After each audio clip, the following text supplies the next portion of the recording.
Hello, everyone. Welcome to the Gender of Sex podcast. I'm Janvi Sharma. And I'm Shreya Pasu. And today we're going to be talking about something that we both absolutely love. If you watched the previous episodes, you would have noticed that we somehow end up bringing Bollywood into every single conversation that we're having. And most of our funsy rounds are all about Bollywood and asking each other questions about movies and films. So we thought, I think it's high time that we dedicate a whole episode to Bollywood and our love for it, especially because we've grown up with Bollywood and watching cinema and Hindi movies, and they've been a large part of our upbringing in terms of how we approach and see the world. Obviously, our mutual love for Shah Rukh Khan, Yes. among other things. So yeah. Did you want to add anything to that? Like Jani said, it's just bringing in an element that we always talk about into a mainstream, main title of our episode. What's interesting is it's also how it's shaped us. Yeah. How we have perceived actors or directors or movies or subplots and themes.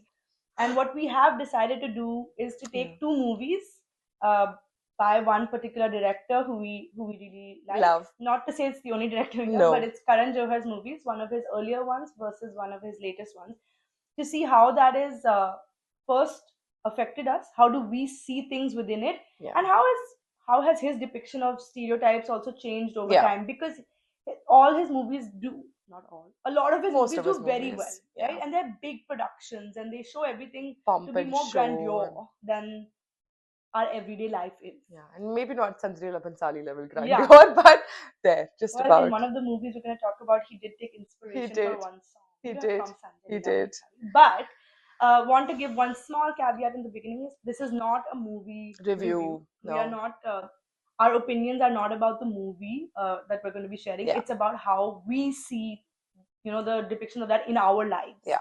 So, Janvi, do you want to share the name of the first movie you were doing? This was a complete no-brainer. Because I've loved this film forever. I was probably 4 years old when I saw it for the first time. And I know I was, and all I wanted to watch was Pooh, and I didn't even know there was a first half of the film because I only ever fast forwarded it to when Pooh's getting ready and then watching the film from there. I know this is a dead giveaway. So the first film we're going to be talking about is Kabhi Khushi Kabhi Gham. Okay. And the second film that we're going to be talking about, with comparisons and differences and just other themes of conversation, is, according to me, the Pooh of the 2020s. And that is Rocky Randhawa. So we will be talking about Rocky Aur Rani Ki Prem Kahani as Karan Johar's latest movie. So Janvi, let me pass it over to you to start our conversation. So, I mean, just to give a bit of context before we start, like Shreya said, this is not going to be a movie review. We're going to be talking about the context of gender, stereotypes, relationships, and how some of those are reflected in real life and how they operate within India's social fabric and community. My first theme that I think we'd like us to talk about would be to look at the two dominant old characters across both the films who have obviously managed to assert themselves in their individual identities and to an extent, angry icons as well. The only difference is one of them is a man and one of them is a woman. And so do we want to talk about how there is a large patriarchal presence in K3G and a large matriarchal presence in Rocky Rani? Yeah. Did you want to? Absolutely. So that exists, right? We have, I think it's really funny that it's Amitabh Bachchan in K3G and Jaya Bachchan in Rocky Aur Rani. Yeah. But absolutely, like if we break down what happens in K3G, it's very much about, even for his sons, it's him being okay with everything they do. If he's not okay with it, then they'll change anything about it. He also dismisses things that he doesn't agree with, and that's just how it is. Bus. Keh diya na, bus. Like when he said that to Jaya Bachchan, I think when I first watched it, or when you watch it as a child, you're like, oh, he really stood up and he's put his foot down. But the more you watch it, you're like, who is he to put his foot down? Like that. Why can't she speak? Yeah. Even going for that DJ's daughter's wedding. He's like, hum wahan kaise ja sakte hain? Yeah. And we let it go because that is the stereotype, right? That is what happens. It was so normalized, right? And we took it at face value. Yeah. And then in Rocky or Rani, she's very much the matriarch of the family, and they show it in that, the flashback to say how their life is. And she wanted money, she wanted stability, which is an interesting thing for me, because more often than not, men are associated with the finances of things, and women are associated with the care work, right? Especially the unpaid care work. But in this one, she is very much business oriented, run the family, but business. And sorry, just to add to that, I think what's interesting is what enabled her to assert her identity as, say, an independent entrepreneur, right? With the whole mithai laddu business, Dhan Lakshmi Laddus, was basically, I think, the fact that her own husband was put down by his own family. Clearly, he wasn't fitting the mold of traditional masculinity. He wanted to digress from his entrepreneurial ventures and the fact that he needs to be the breadwinner of the family. And he kind of wanted to, pursue poetry, or, he wanted to, he was in the arts, right? He was creative, and this was not something he wanted to do.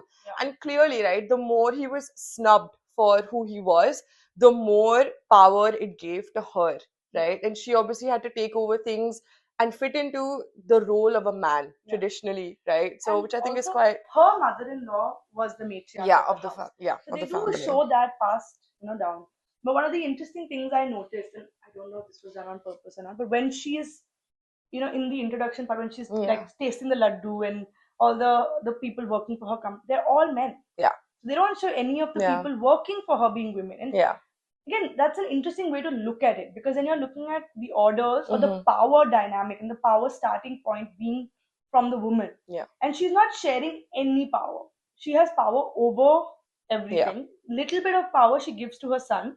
But that too, he doesn't go for like that Punjabi of the year event without her. He doesn't go to the board meetings. Like, he doesn't have a say outside of what she has told him to say as well. She has controlled that environment.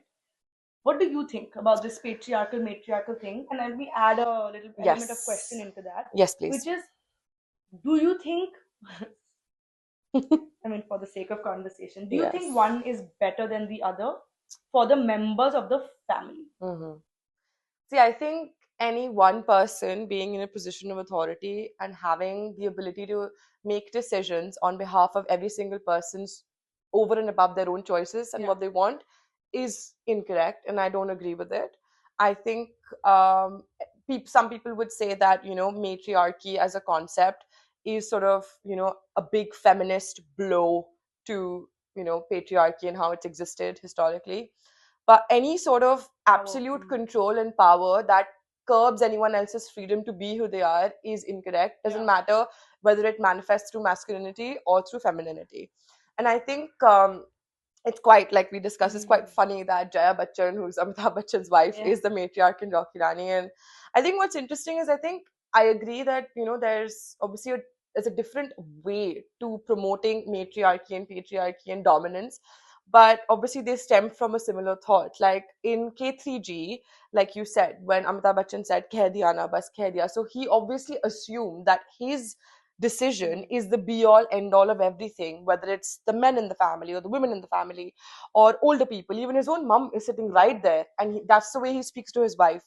And it's this whole idea of honor that's attached to his patriarchy. I'm sure there's elements of honor that come up in Rocky Rani as well, because that's a big element of people trying to assert their dominance. And this whole idea of on being honorable, and my pride and who I am and how I see the world, and this is my family. Like, she's called Mrs. Raichand when she goes and puts on his tie. He can't put a bloody tie on his own, and she has to stand up on a stool and put it for him, and he calls her Mrs. Raichand. And they've also romanticized that. Right? That's a cute thing. Yeah. And one of actually stemming from that power is the underlying thing there, right? Matriarchy and patriarchy are both within that dynamic. In Rocky or Rani, there is one line where her daughter, Jaya Bachchan's daughter-in-law, says, "This is a woman who has not made the life of any women in her house better." Right? For her son, she's made this business, but her husband, when he's, like first artistic, so not worth her time, in her head. Then her daughter-in-law comes into the house. She says the same thing that her mother-in-law said to her, which is that you don't bow down in front of anyone and you always keep your head covered. That's so limiting, right? So when Rani goes to the house and she's like, तुम्हारी माँ और grandma. Yeah. So they came here, dum ghut raha tha. Yeah. It is like that control Yeah. is. See, it's not that it doesn't exist now, but I think more and more people are talking about it and Yeah. realizing they're not okay with No. that level of constraint on their being. Absolutely. I think that's the matriarch will put down more feminine, typical feminine concept, which is like how do you control the woman Yeah. more. They showed that, I think, Yeah. right, by saying that you cover your head and the man goes to work and and her daughter and her granddaughter Yeah. is up for marriage only Yeah. and her grandson is up for the business. Yeah. The same way in K3G, because it's Amitabh Bachchan, it's Yeah. the patriarch. It's that the woman is there to help me. My son has to take over my The business. business. My daughter-in-law, whoever she will be, has to be pretty and has to just fit the society and the socialite circle. So Yeah. I think that also exists. Yeah. No, absolutely. I also think, I think it's interesting. Maybe I can pose this question for both of us to have a little think about that. When we look at, when you said that, obviously in Jaya Bachchan's context, obviously she was using her matriarchy as a tool to suppress the women in her family. Do we think that a lot of that comes from internalized misogyny? Not to use like a very 100%. sort of, yeah, like, I think the matriarchy is from the patriarch. yeah, I I agree. don't think they're two independent No. concepts. I don't think the matriarchy is fighting the Yeah. patriarchy. No. I think it's a power dynamic where you just say, Yeah. this is why I'm at the head. Absolutely. How you show that, I think, has differed between patriarchy Yeah. and matriarchy. It's still power over. Mhm. And power over Yeah. as a concept is Yeah.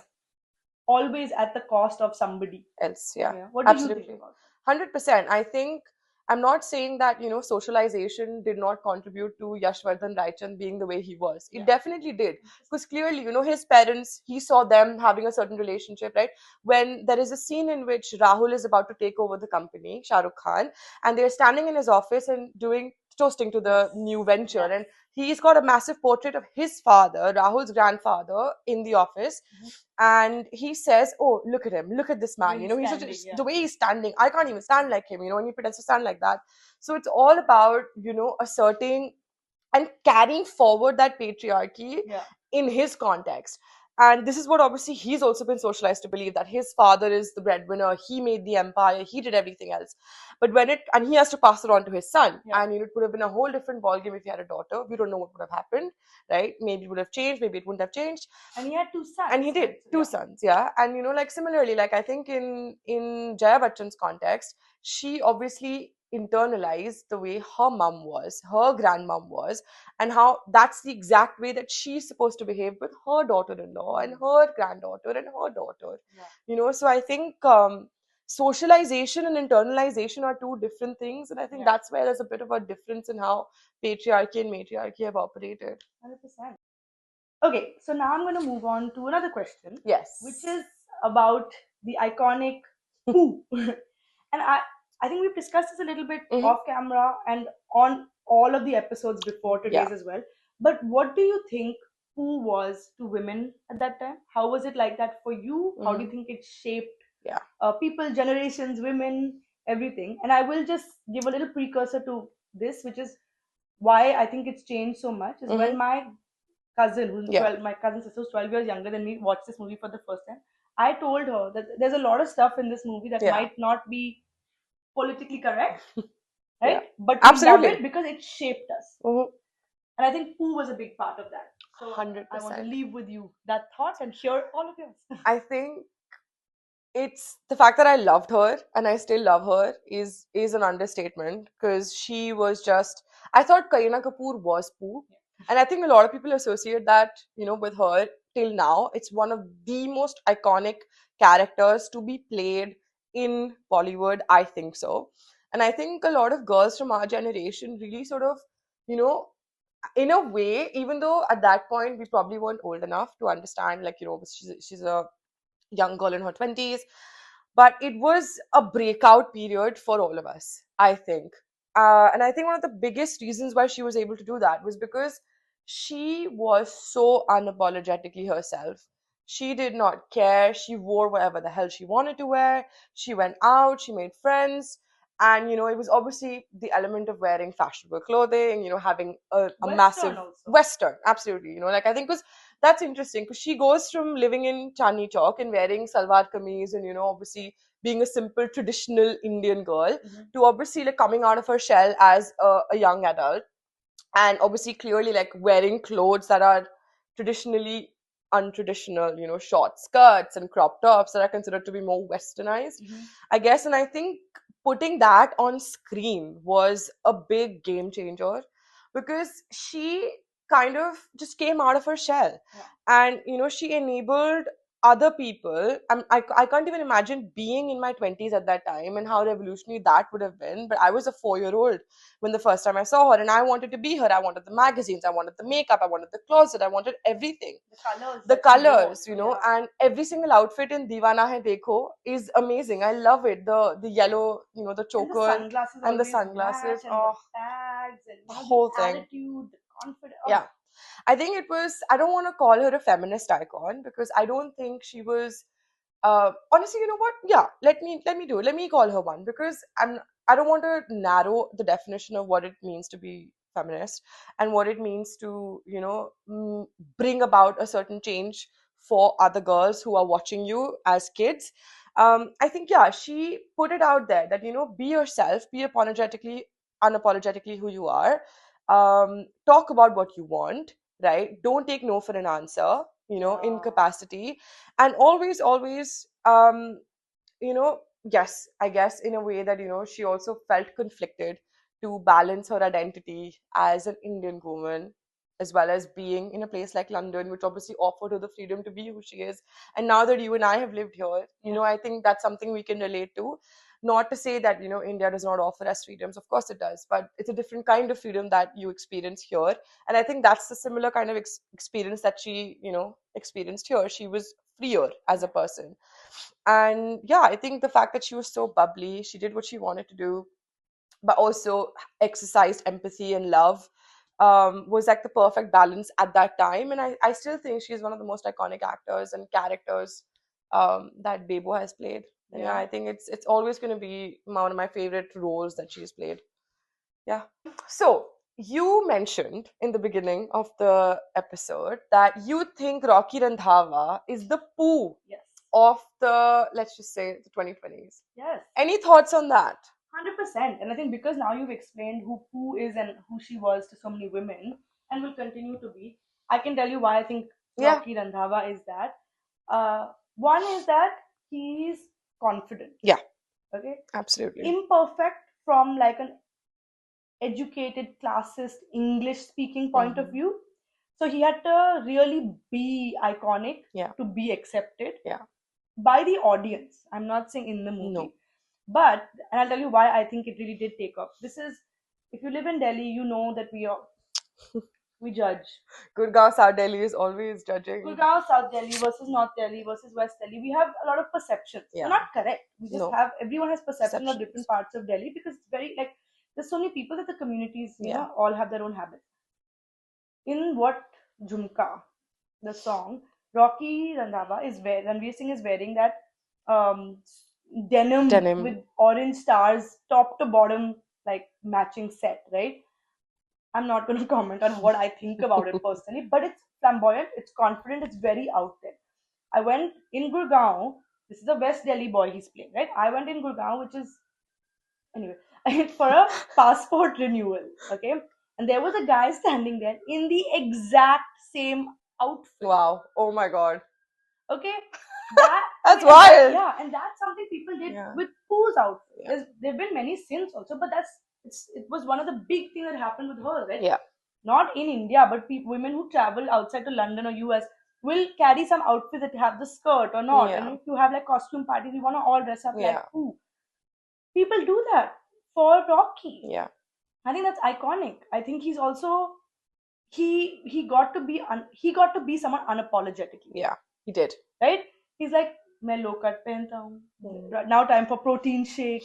Or it's like everything was so calculatedly done by the entire like team working on the film. Karan Johar, script writers.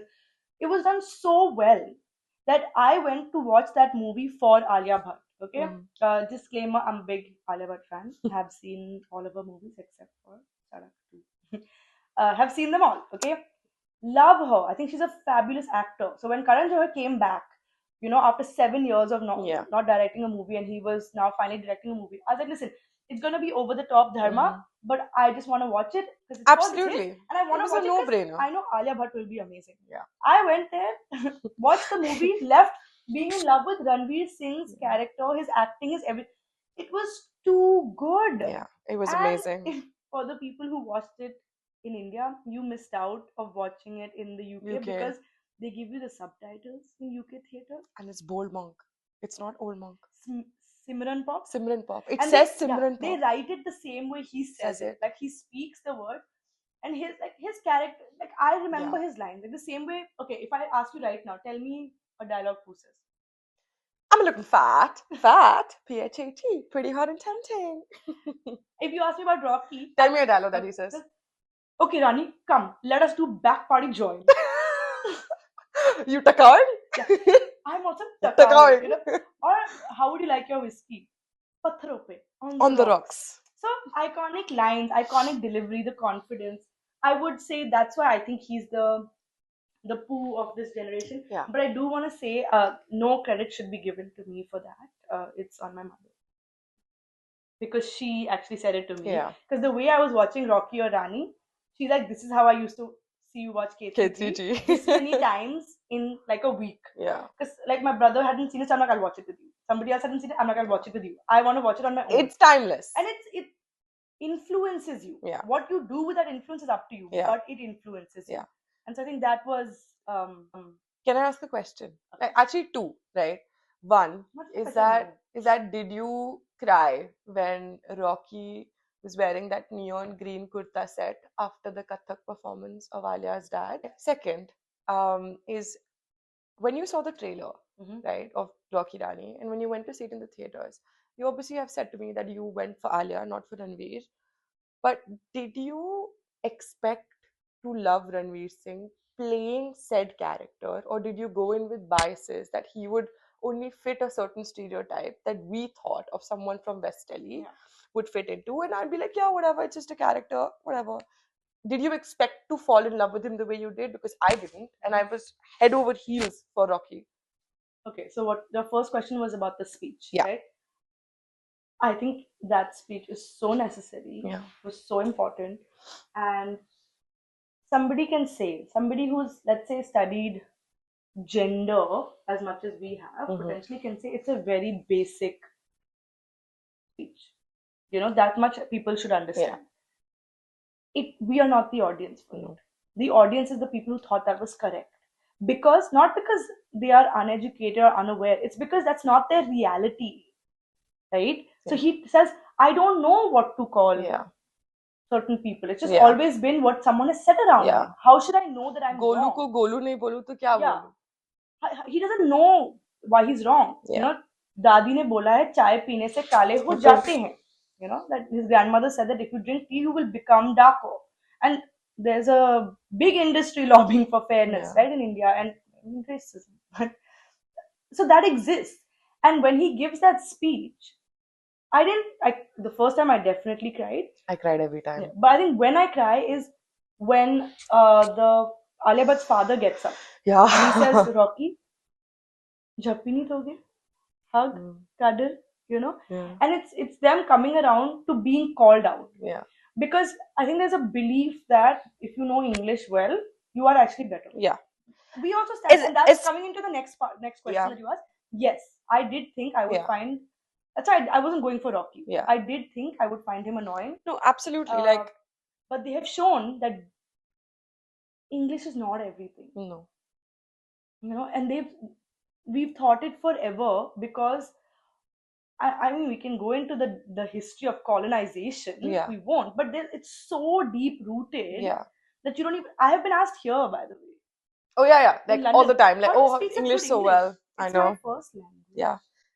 I mean, it's also like 200-year-old colony. We got to get something out of it. Yeah. Anyway, it's so funny because I'm fully Punjabi and you have Bengali heritage. Yeah. So your dad's Bengali.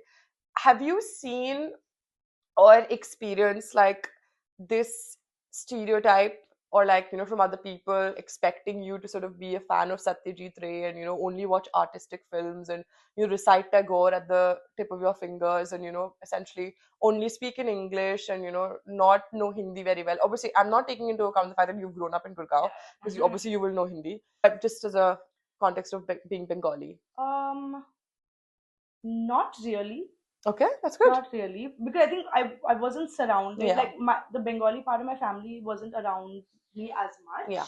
But now that I am around them more, also it doesn't seem like that to me. Okay. Yeah. I do think everyone speaks English very well. Yeah. I do think like there are women in my family, like above my dad's generation. Yeah. Also, Indian family connections is too much. I have an aunt who's younger than me. Like, it's I can't help it. But there is someone my generation above my dad's or the one above. Okay, yeah, my dad's aunt or someone, and she was a professor in DU for English literature. Right, so that English supremacy was never said, but it just existed. Fair enough.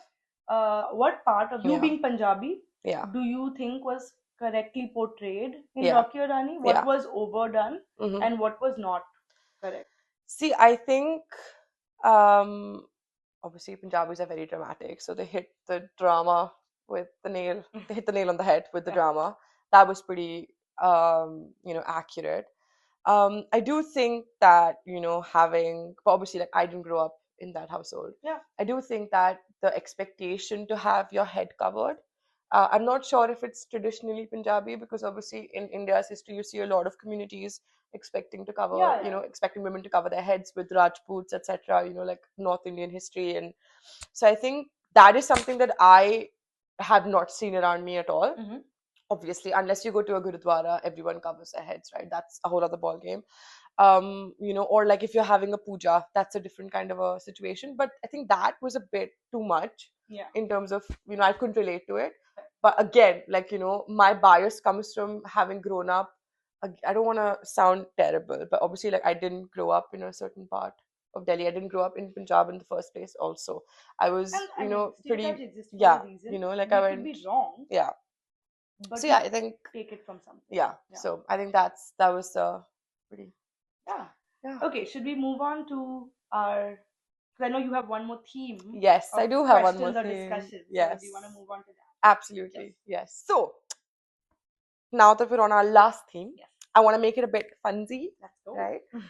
When I say funsy, I just mean like Bollywood. We're gonna pick up a character, right, from either film. And we're going to look at the way in which they've either been stereotyped or put into their gendered expectation, or what's the gendered expectation for them. Got it. Okay? You want to start? Yes. And I also do want to give the caveat that I think I'm going to be doing, mine will be more Rocky or Rani and yours will be more K3G. But that's not to say that I don't love K3G. And that's not to say that I'm not the biggest Ranveer Singh fan, and especially the biggest Rocky fan. If you think that that I don't like K3G, then don't watch us. Also, before we start, sidebar, we went to Lake District together and we decided to watch Rocky Rani once we got wine drunk. And it took us 3 days to finish it, the whole time that we were there, because we kept falling asleep. I was awake. I was asleep. But we still had to watch it again. Anyway, okay. The first character I'm going to take is Golu. Okay. So Ranveer Singh's sister. Gayatri. Gayatri. Yes. And I'm going to change it to Gayatri, but I'm going to start with Golu because of everything she said in the movie, right? Yeah. She's portrayed as first the granddaughter, or basically the Kuwari girl, right? The one worth, like the marriageable woman of the family. Yeah. So all eyes are on her for that reason only. She's overweight, she's tall, and that's what they make her identity, and they call her Golu. Yeah.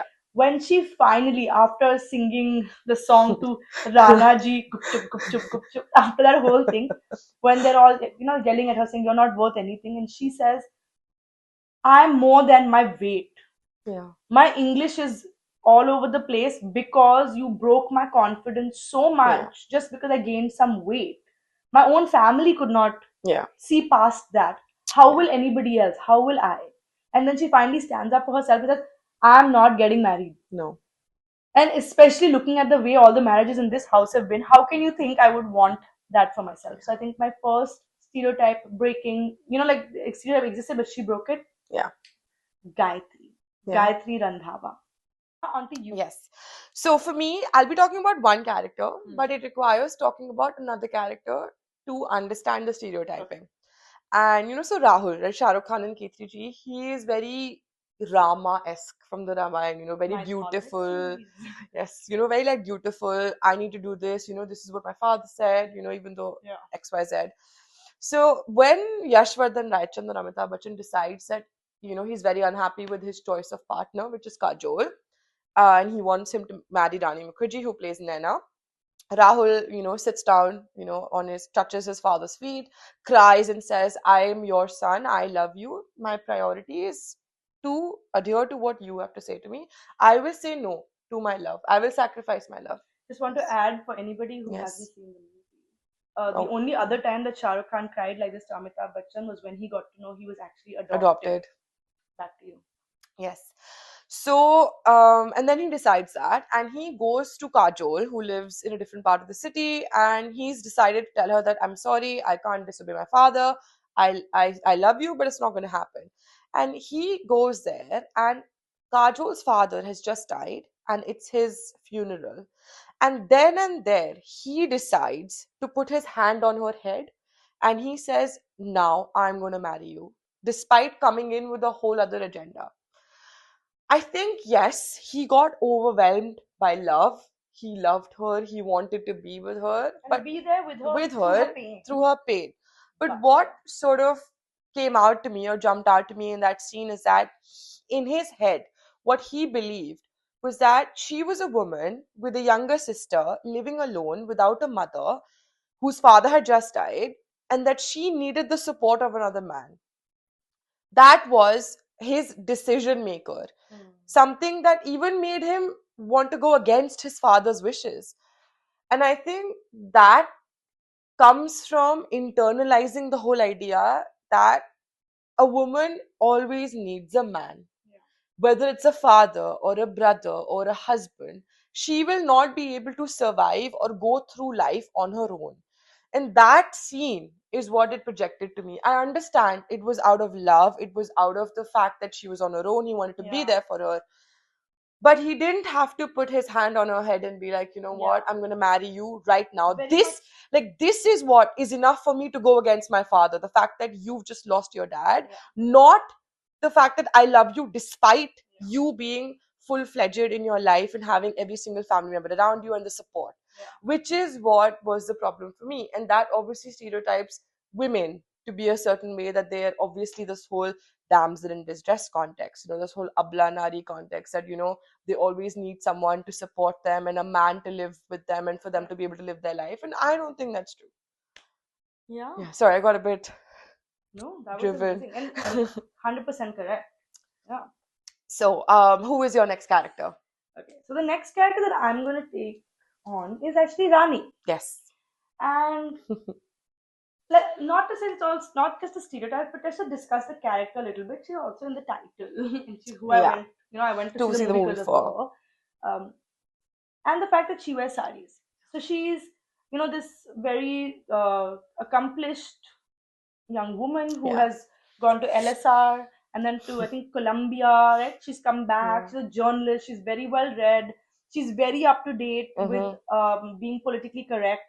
Right, that interview that she does with I think some politician person at that, and talks about women's safety, right?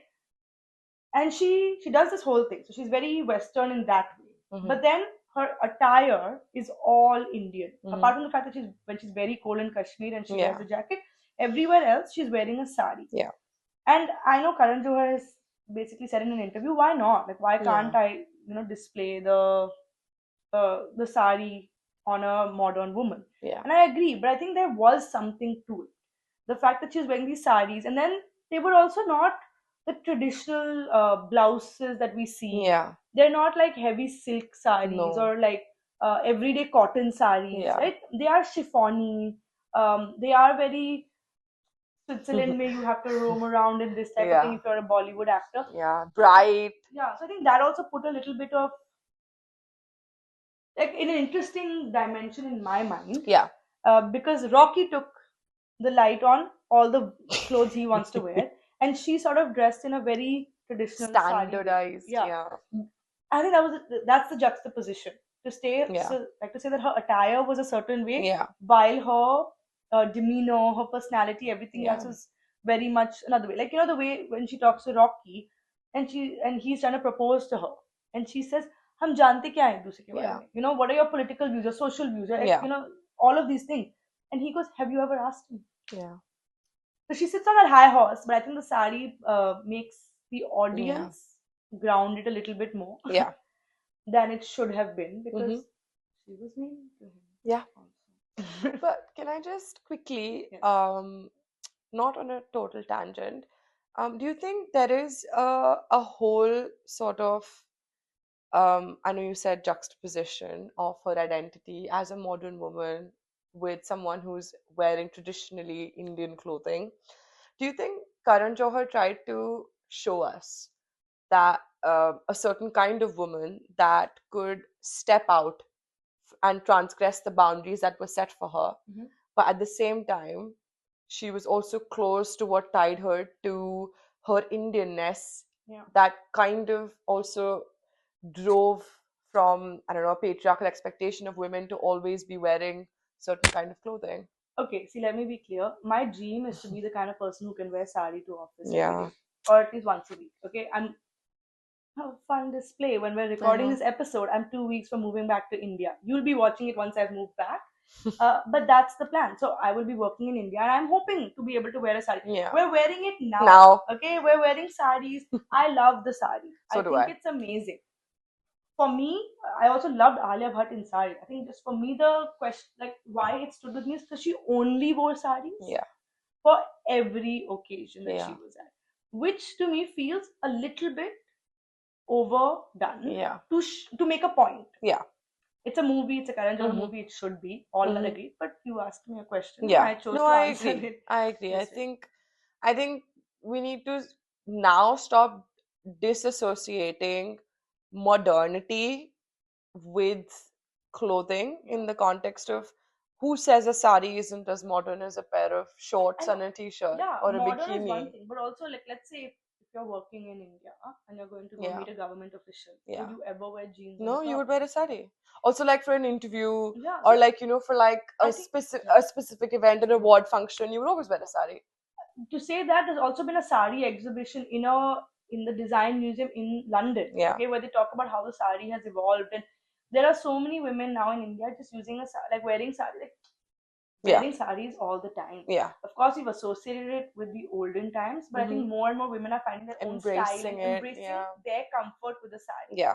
Right? Absolutely. I'm not pro this, but a lot of women love it. Is the pre-draped sari, right? I'll be pro it eventually. If you watch the last episode, I did say that I'm always behind on trends. So give me 5 years, I'll be there. So people are embracing it and figuring out how they want to wear it and use it, and I love that. Yeah. I don't know if this was only that. I Mhm. think it could have been what became of Rocky. Yeah. That or women started wearing a lot more saris, and it became that's the trend. Yeah. That's not what happened. No. So I guess that's for me. It's Alia Bhatt and the saris. Yeah. That were also an interesting observation just to talk about. Okay, who's the next person on your list? So the next person on my list is Jaya Bachchan, but K3G, not Rocky Rani. And so for those of you who have seen the film, and if you haven't, go watch it. Pause, watch, come back. Come back. In the end, there's a scene when Jaya Bachchan puts her foot down and she confronts her husband and says, "What have you done? You have separated me from my son. You have taken decisions for everyone thinking you know what's best. Clearly exercise your patriarchy."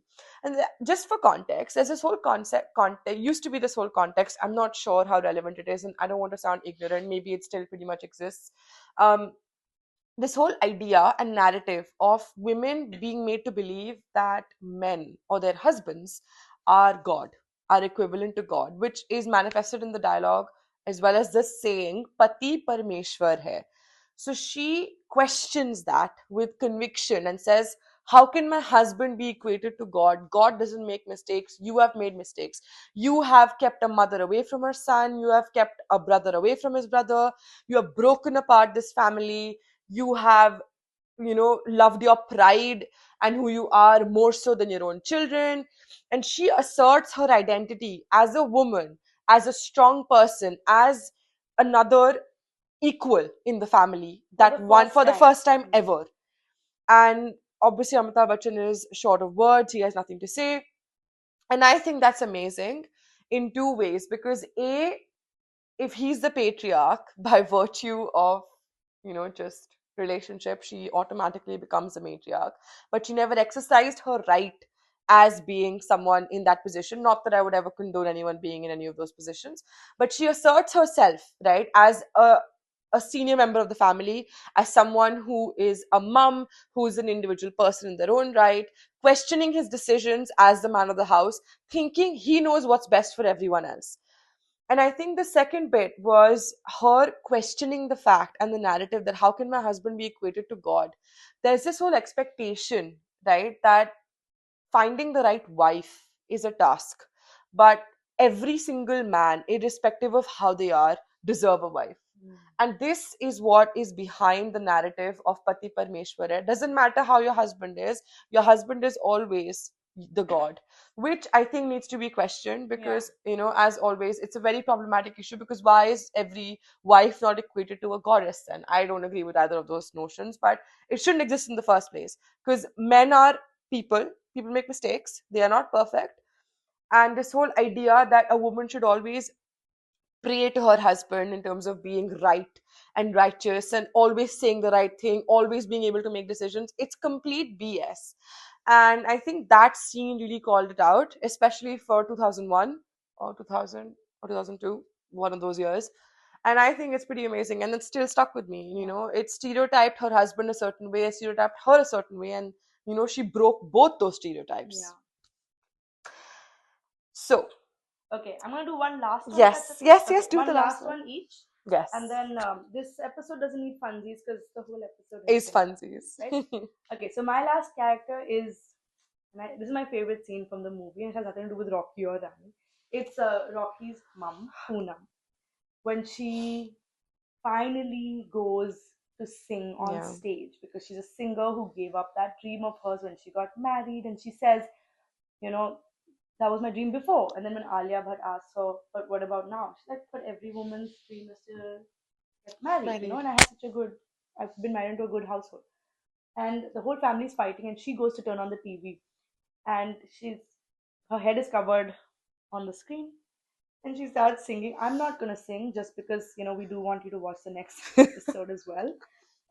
But she starts singing, and then she takes off the chunni from her head and continues singing, and everyone's shocked. Her husband gets really angry, takes the remote, turns the TV off, and throws it. And then she turns around and starts singing there. And first, that's the most Karan Johar Bollywood movie way to show a scene. So I loved it. Yeah, it was brilliant. Yeah, and then they show everyone's reactions. Yeah.